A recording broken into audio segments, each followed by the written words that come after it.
సర్కారు పాఠశాలల్లో విద్యార్థులకు అందించే వస్తువుల పంపిణీలో పారదర్శకతను మరింత పెంచేందుకు ప్రజాప్రభుత్వం ఒక సరికొత్త కీలక నిర్ణయం తీసుకుంది. వచ్చే విద్యా సంవత్సరం నుంచి విద్యార్థులకు పంపిణీ చేసే బూట్లు, బెల్టులపై ప్రత్యేక యూనిక్ ఐడి నెంబర్ను ముద్రించాలని నిర్ణయించింది. ఈ కిట్ల పంపిణీలో జరిగే అక్రమాలకు చెక్ పెట్టడంతో పాటు నాణ్యతను పర్యవేక్షించేందుకు ఈ విధానాన్ని తీసుకొస్తోంది. రాష్ట్ర వ్యాప్తంగా ఉన్న సర్కారు బడుల్లో సుమారు 18.70 లక్షల మంది విద్యార్థులకు బ్లాక్ బూట్లు, బెల్టులు పంపిణీ చేసేందుకు అధికారులు అన్ని ఏర్పాట్లు చేస్తున్నారు. వస్తువులు పక్కదారి పట్టకుండా యూనిక్ ఐడి కీలక పాత్ర పోషించనుంది.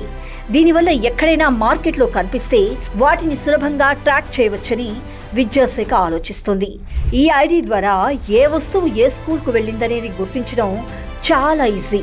వీటితో పాటు బడి తెరవగానే విద్యార్థులకు స్కూల్ బుక్స్, యూనిఫామ్ను అందించే ఏర్పాట్లను ఇప్పటికే చేసింది.